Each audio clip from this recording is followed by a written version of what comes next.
I think everybody knows of Leonardo da Vinci as the universal man, the typical Renaissance man interested in all different subject matter. But I hope the anatomical drawings in their totality give people an understanding that Leonardo was not simply an artist who dabbled in the sciences, that his scientific pursuits were somehow a sort of bizarre or curious side issue, but that his scientific studies were central to his activity, and that the anatomical drawings in particular are of such quality and such sustained brilliance in some ways that Leonardo deserves to be thought of as one of the great scientists of the Renaissance, at least the equal of his status as a painter.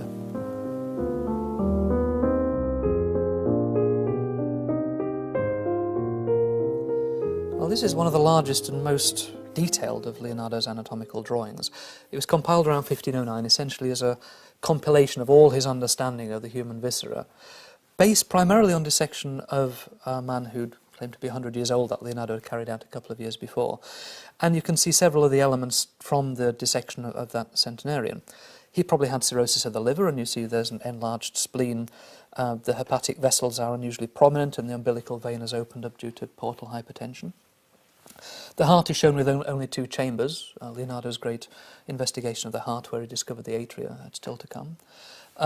The aortic arch is probably bovine, it's too symmetrical for the human. It shows that Leonardo was still reliant to some degree on animal dissection. You can also see that down here in these huge ligaments that extend from the uterus sideways, which are typically bovine rather than human. But if you look closely at the uterus, you can see it's got 7 chambers, which was traditional belief passed down from Aristotle. So within this one drawing, Leonardo is trying to crowd an enormous amount of information, but it's just a staging post on his road to a full understanding of the human form.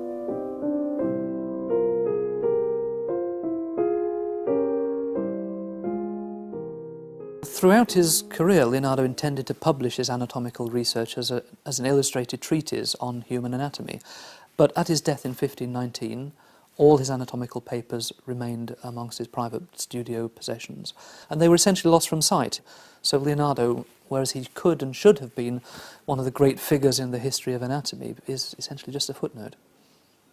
Around 1600, about 600 of Leonardo's surviving drawings were bound together in a single album, and by 1690 it was in the royal collection. We don't know how it came into the collection, there's no documents, but we think it was during the reign of Charles II.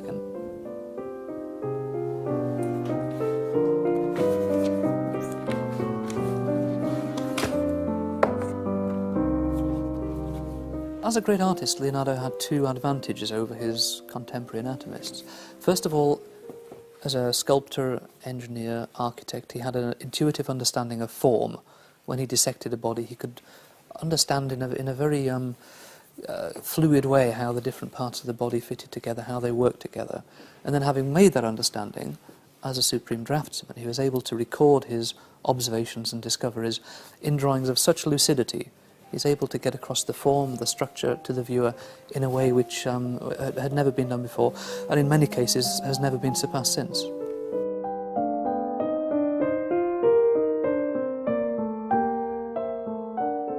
This is one of the sheets of studies resulting from a campaign of dissection that Leonardo carried out in the winter of 1510, probably at the University of Pavia, just to the south of Milan, where he is reported as having collaborated with a young professor of anatomy there, Marcantonio della Torre.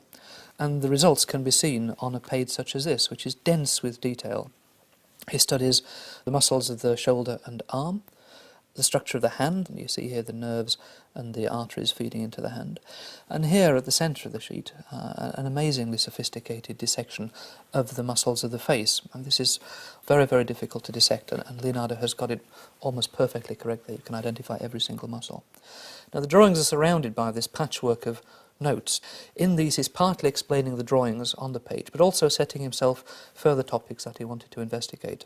They're sheets done for Leonardo's own record. They're not intended for anybody else to see, and consequently he wrote in mirror image with the left hand from right to left with every word and letter in perfect mirror image throughout his life. It was simply easier for him, I think, as a left-hander. If we turn the sheet over, because this is a sheet from a notebook and Leonardo compiled drawings and notes on both sides, you can see Leonardo's most comprehensive study of the skeleton. He's treated it almost like an architectural drawing, with 3 elevations, mutually orthogonal angles, from the front, from the back, from the side. Leonardo's last, and in many ways his finest, campaign of anatomical investigation was into the structure of the heart. Working mainly with an ox's heart, he dissected it to an extraordinarily fine level of detail, and the sheet of studies you see here is an investigation of the functioning of the aortic valve. Now, Leonardo realised that at the root of the aorta was a slight swelling, a chamber which we now call the sinus of Valsalva, and he wanted to investigate the function of this. So he injected molten wax into the aorta, and it set, and he could see this bulb shape when he dissected it away. And then he made a glass model around that wax cast, and he shows it in cross-section here. And then he could pump water with a suspension of grass seeds through his glass model and observe these vortices in the sinus immediately above the aortic valve. And he deduced that these vortices played a crucial role in the opening out of the cusps of the valve after each pump of the heart. And it's absolutely right. It's only in the 20th century that cardiologists basically agreed with Leonardo that the vortices in the sinus of Valsalva are crucial for the function of the aorta. It's the most incredibly sophisticated piece of investigation and shows Leonardo as an experimental scientist at his absolute best.